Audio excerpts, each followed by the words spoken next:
Belle bonjour tout le monde. Ici Nivlo d'Haïti. Vous êtes sur mon podcast Identité. Alors, c'est la fin de cette courte série consacrée à la dépression postpartum. Vous êtes à l'épisode 4. Merci d'avoir écouté jusqu'ici. Donc, ce dernier épisode n'est pas une fin, mais une ouverture à d'autres sujets que nous allons aborder ensemble. Merci encore d'être arrivé jusqu'ici à l'épisode 4, à la partie 4 de ce sujet qui est d'une importance capitale. Je vous souhaite une belle écoute. En fait, comment on appelle ça là? En créole, c'est l'école, l'église, la caille. C'est les 3 L. Donc, on a vraiment une règle comme ça chez nous, tu vois. Et donc, ouais, ça fait maison. Pour la caille, c'est la maison. Donc, oui, moi, quand je parle de la communauté haïtienne, par exemple, moi, quasiment toutes les petites haïtiennes que j'ai connues, que je connaisse, qui, surtout si leurs parents sont évangélistes, c'était école, l'église, maison, mari. Voilà, tu vois. C'était ça, en fait. Elles ont pas eu... je parle même pas d'une vida loca, hein. Elles ont pas eu le côté voyager, faire un trip. Elles ont pas fait de trip avec des amis. Elles ont pas eu le côté de... Tu vis en tant que personne, en tant qu'individu. Elles ont pas eu ça.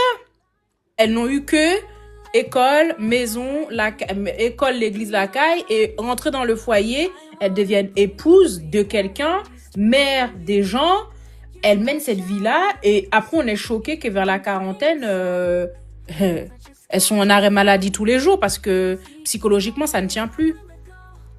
Vous voyez ou pas? Moi, je pense pas que le foyer t'empêche d'être indépendante, hein. Parce que moi, je suis dans un foyer, mais avant d'avoir des enfants, mais tu pouvais pas avec moi. Moi, je suis la petite go après le travail after work, ou bien j'aimais aller m'asseoir dans des cafés, boire un café ou un cocktail et lire un livre. Je suis quelqu'un d'hyper solitaire. Et c'est vraiment mes enfants qui m'ont retiré de ma solitude. Mais sinon, moi, je suis quelqu'un, j'ai mon espace. Et pourtant, j'ai suivi le cursus, entre guillemets, classique. Tu vois, donc je pense que c'est vraiment propre à chacun. Et il faut juste trouver la personne, en fait, qui te laisse, en fait, avoir ton individualité. Si tu devais aller à l'école, à des cours bibliques après l'école, je vois pas où tu allais boire des petits cafés. Attends, Nono, s'il te plaît. Il y a un truc que je voulais ajouter. Il y a un truc que je voulais ajouter après ton témoignage, Nono. Il y a quelque chose que tu as dit qui est très vrai. Je me manque.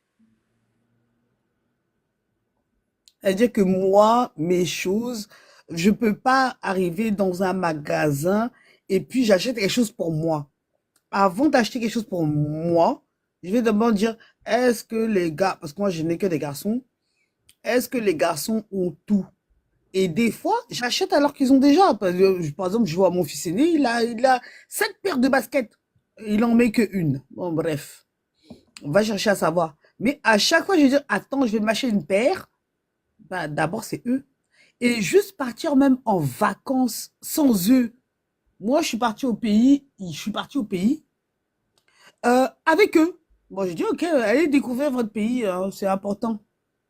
Mais l'année dernière, je suis partie en Côte d'Ivoire 1 mois sans eux. Ils m'ont pas manqué.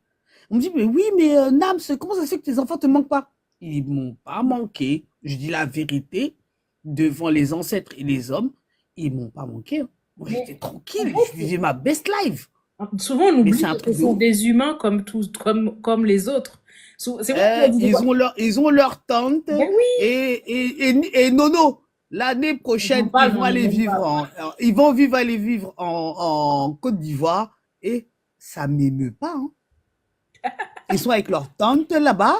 Moi, je vais aller revivre ma best life, aller prendre de l'argent, aller travailler de nuit, faire les choses. Et je peux améliorer leur quotidien. Mais là, même l'idée qu'ils partent vivre avec leur tante en Côte d'Ivoire, à Port-Bouët, je m'en fous. Ça m'émeut pas. Et c'est un truc de ouf, en fait. Ça m'émeut pas. Je vais pas dire, non, mais ils vont me manquer. S'ils me manquent trop, je mets ma carte bleue, je prends l'avion, puis je vais aller les voir, et puis je rentre. Je vois. Ils sont avec leur mère là-bas, et c'est une dinguerie. Moi-même, des fois, je suis là, je suis posé, je dis, mais, non, tu dis comme des dingueries, tu vas envoyer tes enfants en Côte d'Ivoire, ils vont aller vivre là-bas. Et puis, je me rassure en me disant que je préfère qu'ils vivent en Côte d'Ivoire qu'en France. La France, c'est la merde. Voilà comment je me rassure. Mais dans l'autre côté, dans comment on dit, ma mérité, mon statut de maman, je me dis, mais normalement, les mamans normalement constituées doivent se dire, ah, c'est un truc de ouf, tes enfants vont aller vivre à 7000 kilomètres de Watt. Mais moi, je m'en Mais bats en les fait, steaks, en fait. les mamans le font bien dans l'autre sens. En fait, c'est tellement naturel pour les gens de les parce que moi, quand j'ai quitté le pays, je venais d'avoir 12 ans, j'avais 12 ans et 2 mois et demi à peine. Des fois, j'en parlais avec ma mère, je dis, mais attends, ça t'a pas déchiré le cœur parce que quand je suis partie, personne n'a pleuré. Moi, on dirait que je partais juste pour la journée, j'allais revenir le soir, en fait. Elle m'a dit, en fait, ben, je savais que t'allais avoir une meilleure situation. Donc, non, tu vois. Est-ce qu'elle a eu tort? Ben, non, en soi, après, tu sais, quand tu grandis, j'ai eu ma phase de dépression où, ben, tout ça, il a fallu que je remette tout ça sur le tapis. Je m'étais pas rendu compte sur le coup, mais j'ai eu plusieurs phases dépressives dans lesquelles, lors de mes consultations, j'ai rendu compte que je souffrais de l'abandon. En fait, j'ai vécu la séparation avec mes parents comme un abandon. Qui fait que quand je suis arrivée, j'ai tout fait pour ne pas avoir de la tâche aux gens parce que dans ma tête, je voulais retourner chez moi. Et je me disais, je ne vais pas m'attacher aux gens là où je suis parce que de toute façon, je resterai pas. Sauf que tu te dis ça, tu te dis ça. 1 an, 2 ans. Je venais d'arriver, je me rappelle, et comme quand j'étais au pays, je voyais mes oncles et mes tantes venaient souvent au pays. Dans ma tête, l'année prochaine, je suis au pays. Mhm. Sauf que je suis restée 11 ans avant de retourner au bled. Tu vois? Donc, j'arrive première année, je vois les gens partent en vacances, je ne suis pas parmi eux. Encore, les autres cousins, ils partent pas. Je dis, c'est normal, ils sont nés en France, ils ont grandi en France, le bled, ils s'en foutent, ils ont pas de parents. Mais chaque été, il y a des oncles et des tantes qui retournent au bled. Moi, on me dit pas, viens. On me propose Attends, pas. il y a un parent à nous là qui a écrit, je l'ai vécu aussi, À Nivelor, 7 ans. j'avais 7 ans quand je suis repartie. Ouais, j'avais le cordon autour du cou. On m'a mis dans l'avion avec une hôtesse de l'air, Haïti-France. Je connais personne. Dans l'avion, j'étais assise toute seule, dans le froid. Elle passait de temps en temps pour voir si j'avais soif, etc. J'ai pas discuté avec personne. 9 heures, escale Pointe-à-Pitre. J'ai dû attendre près de 4 ou 5 heures l'autre avion. Tout ce temps, j'étais assise comme ça, dans un coin et tout, dans un hall, à attendre. On me met dans l'autre avion. J'étais excitée. Je venais en France. Toutes les images que j'avais vues, j'étais excitée. Et aussi, dans ma tête, l'année prochaine, je suis de retour à la maison. Tu vois, dans ma tête. En plus, je suis arrivée en mois de mars. J'étais persuadée qu'en juillet, août, je serais au bled. Tu vois ou pas? Parce que tout le temps, les maisons qui rentrent chaque été. Sauf que juillet, août arrive, je vois les gens partent, on me dit pas viens. Je dis à mon oncle, ben, je vais venir avec toi. Ils me disent, ben non, en fait, tu vas nulle part. Première année, deuxième année, du coup, tu commences à t'habituer, tu commences à te rendre compte qu'en fait, ben, c'est mort. Si c'est pas toi qui travailles pour y aller, c'est impossible. Et il y a les études, il faut faire des études, il se passe plein de choses. Ce qui fait que je suis retournée à 20 ans, je suis retournée chez moi. Entre 12 ans et 20 ans, j'ai mis plus de 8 ans pour retourner. Et à 20 ans, je suis retournée. Pourquoi je suis retournée chez moi? Parce que ça devenait vital. Donc, parce que c'est ton chez toi. Et quand je suis retournée, arrivant là-bas, je suis partie bébé, hein, j'avais 12 ans. C'est une femme qui rentre à la maison, tu vois. J'ai 20 ans. Non, je ne suis pas une femme parce que j'ai 20 ans. Je suis une femme dans mon corps et dans ma tête parce que je mène une vie de femme. Je ne suis plus chez l'habitat, tu vois. J'arrive chez mes parents, ils me donnent des ordres, des informations, ça passe pas. Je suis en mode, attends, chez moi en France, je paye un loyer, je paye des taxes. Et ici, on me donne des ordres, c'est quoi cette affaire, tu vois? Et ça créait une espèce de conflit. J'ai passé 3 semaines là-bas, c'était beaucoup de colère, beaucoup de conflits et tout. Donc, et en même temps, j'étais contente parce que j'étais chez moi. Et quand je suis revenue, en fait, j'avais un goût amer. Le voyage n'était pas si excitant que ça. Mais pareil, j'ai refait un blocage. J'ai dit non, je pars pas. Je pars plus. Tous les jours, je trouvais une excuse. Faut que je passe mon permis, donc je pars pas. Il me faut ma voiture, donc je pars pas. Il me faut mon appart, je pars. Et je faisais tout pour reculer, ne pas repartir, jusque 2023. Fin 2023, j'ai décidé de partir en même pas 3 semaines. Je me suis levée, je rentre chez moi. J'ai posé mon congé au travail, j'ai pris mon billet. En même pas 2 semaines, le voyage était déjà bouclé. Tu vois, ça devenait vital. Ça devenait vital, de un, parce que, entre-temps, j'ai fait ma dépression. Entre-temps, mes dépressions. Entre-temps, j'ai fait mes séances de psy. Entre-temps, j'ai fait un travail sur moi. Entre-temps, il fallait que je parle avec mes parents de face et les confronter avec plus de maturité, tu vois. Les gars, vous m'avez abandonné. J'ai dit à mon père, ma mère, vous m'avez abandonné. Et pourquoi ils l'ont fait avec moi et pas avec mon autre? Parce que j'ai un frère, souvent c'est les fils qu'on envoie.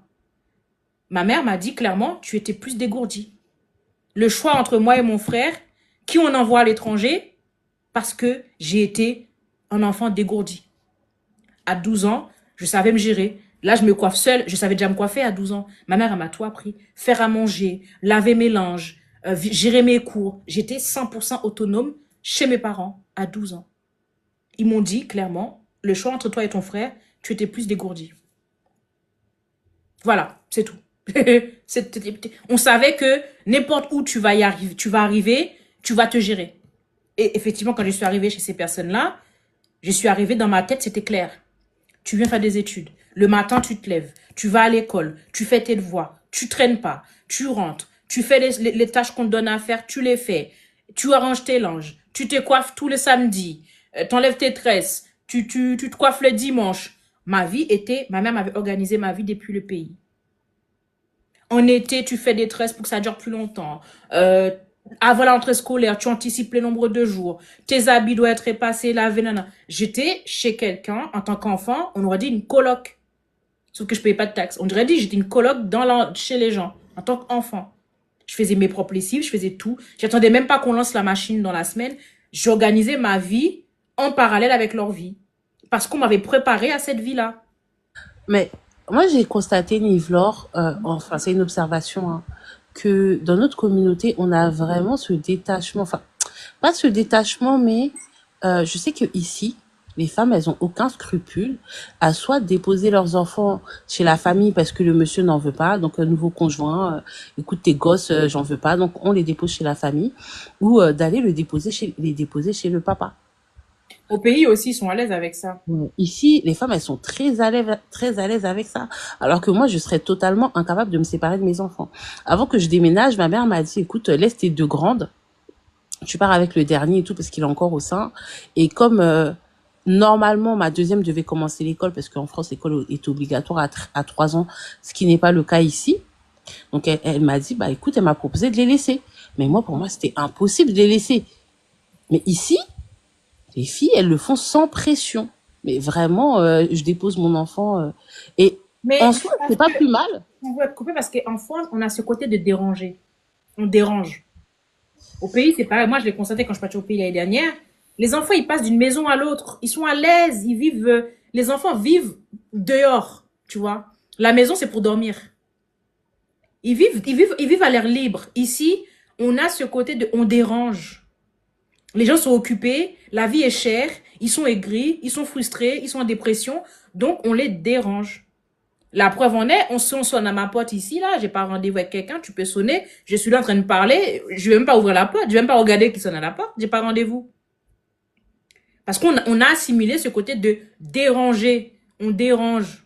Tandis qu'au pays, ce qu'on appelle le combitisme, c'est naturel. Tu vois? Donc, dire à une voisine, tu peux surveiller mes enfants pour moi et tu reviens 5 heures après, c'est normal. Tu vois? Non, moi, je suis pas encore arrivée à ce niveau de communautarisme. J'ai une grande cour. Hein, ma cour, elle est vraiment grande. Donc, mes petits, ils ont tout l'espace pour jouer. Moi, ici, il y a des enfants de 2-3 ans qui sont dehors. Voilà. Par exemple, il y a le petit voisin parce que lui et mon fils, ils ont le même âge. Ils se suivent partout, ils sont trop mignons. Et, ben, lui, il quitte chez lui pour venir chez moi tout seul. Et moi, je suis là, mais Kélan, mais non, mais que t'es venu tout seul. Il a 2 ans. Il a 2 ans. Les parents sont même pas inquiets parce qu'il est persuadé qu'il est dans une maison où... Non. Ouais. Et l'enfant peut rester toute la journée à la maison. Même les copines de ma fille, des fois, je dis, mais allez-y dormir, allez faire la sieste. Ou ça vient sonner chez moi, tu sais, à 7 heures du matin, le soleil, il est à peine levé. On veut jouer avec Kiki. Est-ce que tu t'es même d'abord lavé? Va te laver. Tu vois? Là, je suis dans mon immeuble, mais je sais même pas s'il y a des enfants en bas âge. Je sais même pas. Je connais que ma voisine qui est collée avec ma porte. Les autres, je sais même pas qui c'est. Je les ai jamais croisés. Tu vois? Communautarisme à quel moment on va faire à quel moment je vais faire du combitisme avec quelqu'un? Si je vais déposer si j'ai un enfant là, je vais le déposer chez un oncle. L'oncle le plus près de chez moi, il a 35 minutes de voiture. Tu vois?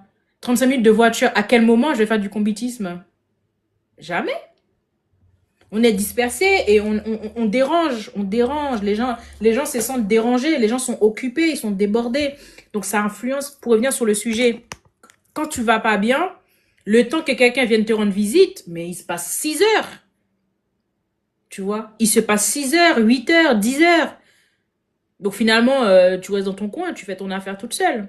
Et moi l'expérience physique que j'ai vécue, c'est je me suis pété la jambe. Je me suis pété le genou, j'ai appelé les urgences, etc. Je suis allée aux urgences et tout. Euh, J'arrive aux urgences, on me donne tout le tralala, les médocs, l'ordonnance.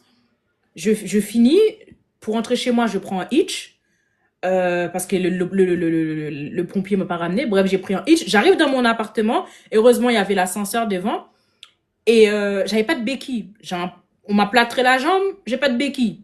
Donc j'ai traîné pour rentrer dans l'appartement. Ordonnance entre les mains. J'ai pas de médicaments. Je suis là, qu'est-ce que je fais? J'ai même pas pensé. En même temps, c'est un hitch qui m'a déposé.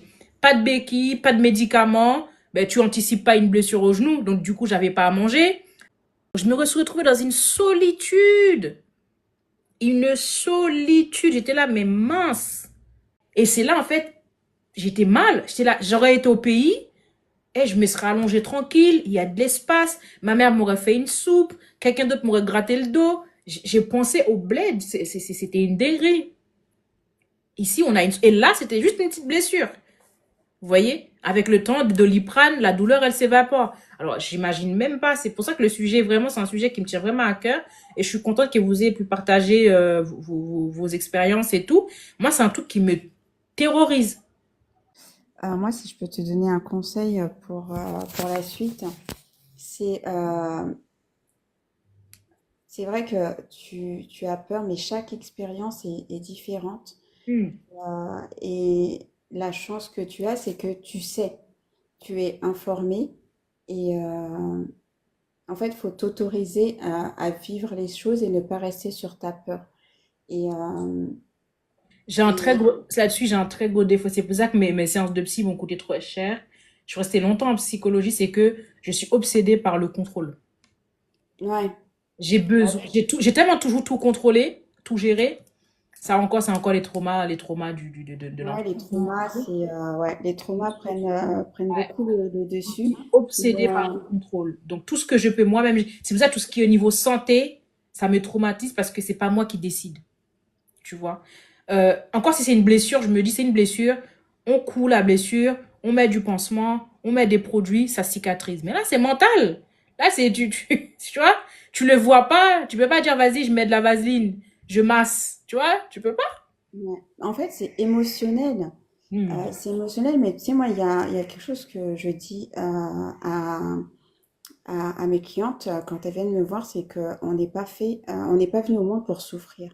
Donc, peu importe le vécu que tu as eu, en fin de compte, aujourd'hui, on a le pouvoir de transformer notre présent et notre futur, de donner une direction différente.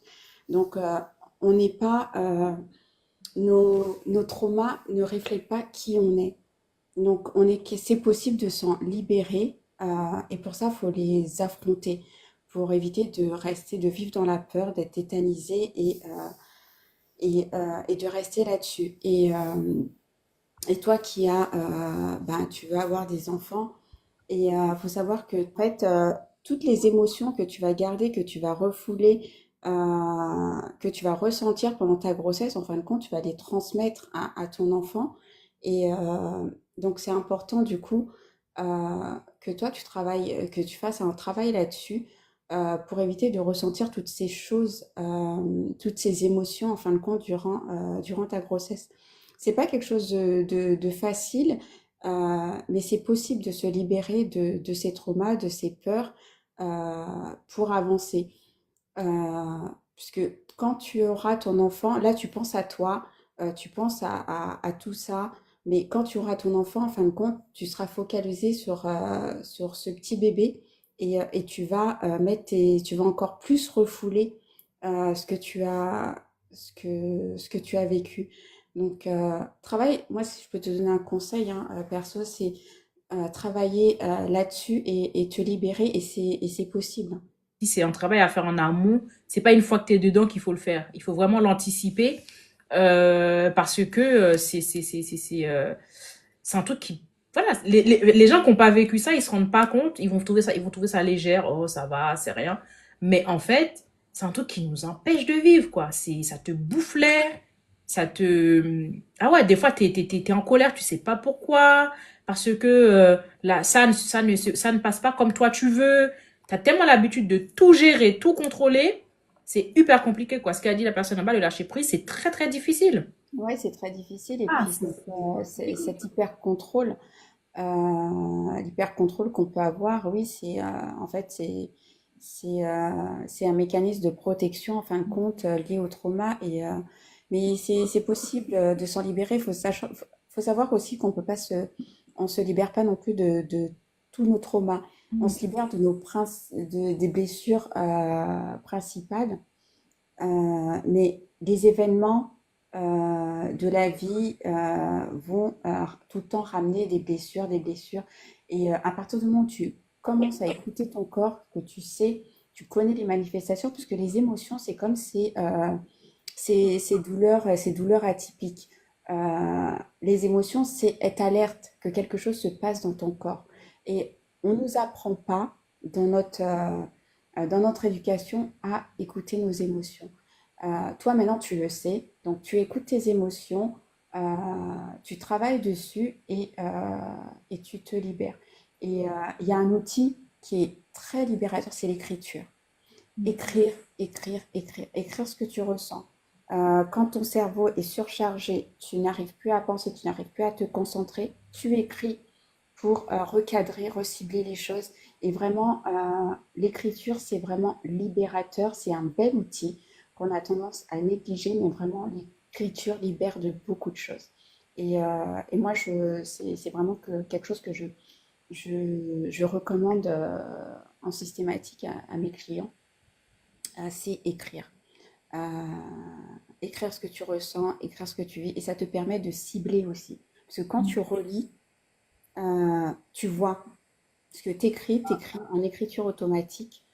Si tu fais de la méditation, voilà, tu te mets en condition et tu écris. Et quand tu relis, tu verras qu'il y a des choses qui vont apparaître et, euh, et ça va te permettre de voir plus clair et de travailler justement sur ces points en fait que tu n'avais pas conscientisés et justement de relire va te permettre de prendre conscience et de travailler là-dessus. Tu sais, en parlant de ça, elle m'avait demandé, je m'appelle la psy, de faire une lettre à moi-même, tu vois. Tu vois, la fameuse lettre pour se pardonner, là. Parce Ouais, et qu'ben là, elle se rendait compte que je me punissais de beaucoup de choses, tu vois. ouais, Elle m'avait fait faire la lettre pour me pardonner. En fait, tu fais la liste des choses que tu te reproches et tu te les pardonnes, en fait. Mais c'est la exactement. pire des exercices. Et ben, en fait, parce que en fait, ça va te permettre de libérer tes émotions. Et en Mais fin de c'est compte, l'effet de se pardonner, tu vois ou bah, pas? De dire, tu bah, as fait ça, c'est pas grave. te pardonner va te permettre d'avancer. Tu Ben vas oui. passer à une autre étape. Et du coup, tu te confrontes à la réalité de tes émotions que tu refoules. Donc oui, la lettre de pardon, pour le coup, c'est quelque chose de très puissant. Donc, en fait, C'est la chose, je crois que c'est l'exercice la plus difficile que j'ai eu à faire. Et en plus, elle m'a dit de le faire régulièrement. Je ne l'ai pas encore fait cette année, j'avoue. Faut que là encore, parce que je suis tellement occupée que je n'arrête pas de mettre ça en second plan et je sais ce que je fais là, c'est du sabotage. Euh, et en plus, elle m'a envoyé un message, elle m'a dit, ouais, alors ça va, ça se passe et tout. J'esquive ma psy. Je l'esquive parce qu'elle m'a donné des exercices à faire que j'ai pas fait pour la simple raison que j'ai priorisé autre chose qui ne sont pas à prioriser vraiment. Mais parce que j'ai des phases comme ça où je me sabote. Mais l'effet que comment dirais-je, je me dis, bon, je suis en production, je produis autre chose. Sauf qu'en attendant, moi, je m'en occupe pas. Tu vois. Et ça, je suis consciente. Hein. Le pire, c'est que j'en suis consciente. Je sais, quand j'en parle avec elle, elle me dit, mais toi, tu me fatigues, tu prends rendez-vous avec moi et tu me sors toutes les questions et les réponses en même temps. Donc, à quoi bon, tu vois. Elle me dit souvent ça. Mais parce que finalement, quand on creuse bien, on est clairement conscient de ce qu'on fait. On est conscient. ouais. Les gens Et, qui font, ouais, c'est parce que vous réalisez pas. On réalise, hein, c'est juste parce on le priorise pas, en fait. On ne met et, pas. et l'auto-sabotage, c'est un mécanisme inconscient. Donc, et ça va t'empêcher de t'épanouir pleinement, d'avancer dans tout ce que tu entreprends. Tu vas rester dans ce système d'auto-sabotage. Donc, tu en as conscience. Euh, mais tu sais, affronter ces émotions demande beaucoup de force. Ouais. Donc, c'est à toi de trouver cette force pour les affronter et aller de l'avant. Puisque tant que tu les affrontes pas, en fait, tôt ou tard, tes émotions vont te rattraper. Ben oui. Là, tu as l'occasion de le faire avant d'avoir des enfants. Après, en fait, tu vas refouler. Tu... On a tendance à refouler encore plus puisqu'on est concentré sur l'enfant et plus sur soi-même. Et vraiment, c'est quelque chose de libérateur. Après, tu prends le temps qu'il faut pour le faire, hein. Il n'y a pas de temps limité pour le faire, mais pour toi, et tu le sais. Mm. Ouais. Le plus dur, c'est de détecter et de sceller ce qui ne va pas. Et Toi, les tu blessures l'as. de l'âme, c'est vraiment euh, des blessures qui donnent, qui guident notre quotidien et qui nous enferment en fait dans des émotions. Et, C'est clair. C'est clair. et, il est possible de... Je suis tout à fait OK avec ça. Franchement, je suis tout à fait OK avec ça. On s'en rend pas compte, on ne prend pas le temps. Je veux dire, on prend pas le temps de se poser et de mettre à plat les choses pour pouvoir mettre en place les exercices nécessaires, le mécanisme. Ouais. Mm. Et ouais, l'abandon, le rejet, tout ça, ce sont des blessures qui sont très puissantes et qui nous submergent. Donc, faut... Mais Ouais. par exemple, pour l'abandon, tu vois, c'est le truc que je m'étais même pas rendu compte. C'est en échangeant avec elle, nanana, qu'on a mis le doigt sur la chose. Mm. Tu vois. Moi, je t'ai dit ça, ah non, non, je suis autonome. Voilà, moi, ça me va mon autonomie, tu vois. Je me gère, j'emmerde personne. Je suis pas une fille qui dérange. Moi, ça me va très bien comme ça. Mm. Elle me dit, Et mais c'est pas normal. T'es l'enfant de quelqu'un, tu devais pouvoir déranger quelqu'un. Tu vois. et la blessure de l'abandon, elle match avec la trahison, la blessure. Ouais.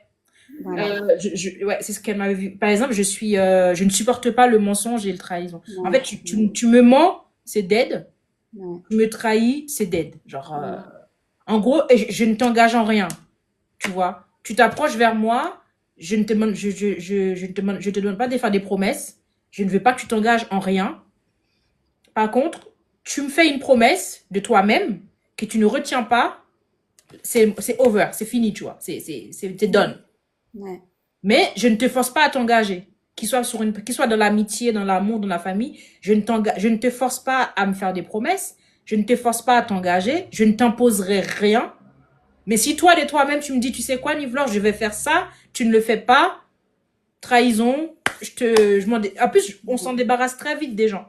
Ouais, bah oui, on se débarrasse très vite des gens et parfois, ben, c'est dommage parce que du coup, avec cette blessure de trahison, en fin de compte, elle nous empêche à comprendre aussi que les gens sont indisponibles et que parfois, c'est pas une trahison même, mais c'est cette blessure qui remonte à l'enfance qui fait que on reste, cette blessure nous empêche de comprendre, en fin de compte, les contretemps ou les diverses raisons qui a fait que cette personne n'a pas tenu ses engagements.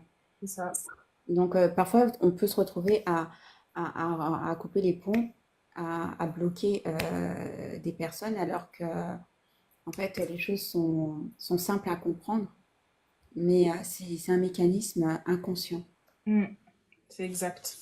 En tout cas, c'était un très beau sujet. Je m'attendais pas à autant, hein, honnêtement. Et c'est cool qu'on ait pu le faire. Non, c'est un très beau sujet, et puis ben, je te remercie pour ce live. Et vraiment, ouais, il y a encore, je pense, beaucoup de choses à dire, mais il y a aussi nous, on a un travail à faire, tu sais, nos parents ont vécu comme ils ont vécu, ils nous apportent beaucoup de choses. Mais nous, on a la possibilité de changer les choses, de changer l'état d'esprit. Donc, dans l'éducation des générations à venir, euh, donc en informant, en transmettant justement nos connaissances à nos enfants, en l'intégrant dans l'éducation, permet de changer les choses pour l'avenir. On va pas se mentir, l'émotionnel, la dépression, toutes les maladies psychiatriques, tout ça, ça reste tabou et incompréhensible pour beaucoup de nous noirs. Et plus on en parlera, plus ça va libérer et apaiser beaucoup de gens. Parce que quand on ne sait pas, on ne sait pas. Parfois, voilà, il faut juste rencontrer une personne qui te dit, ben voilà, c'est peut-être ça, et là, les choses deviennent plus claires, et du coup, tu peux t'en occuper. Donc, beau travail que tu fais, continue. Et pourquoi je l'ai ouvert sincèrement? J'en ai pas trouvé. J'ai pas trouvé des gens à en parler. Mm, Franchement, j'en ai pas. Quand j'en trouve, c'est la communauté blanche, même si les traumatismes n'ont pas de couleur, mais on a quand même une histoire qui est différente. On a des références qui ne sont pas les mêmes. Donc, j'ai pas trouvé, hein, je te promets, quand j'ai ouvert le sujet. En plus, c'est le sujet, lors de mon live, tu en avais parlé de Takotsubo. Takotsubo. Ouais. C'est ce jour-là que tu en avais parlé rapidement. Ouais, le Takotsubo, c'est le syndrome du Du corps cœur brisé. brisé. Voilà, Voilà. Et c'est un choc émotionnel. c'est ça. Euh, Tu en avais parlé par rapport à ça et tu avais vite fait soulever le point de la dépression. Je m'en rappelle. Et c'est en réécoutant en fait le montage, je me suis dit, ah ouais, effectivement, c'est un sujet que j'entends pas vraiment. J'ai tapé sur TikTok dépression postpartum, toutes les vidéos, je vois, c'est des whites qui sont en train de pleurer. Oh, j'ai fait une dépression postpartum. Je dis, ils sont où les noirs dans cette affaire?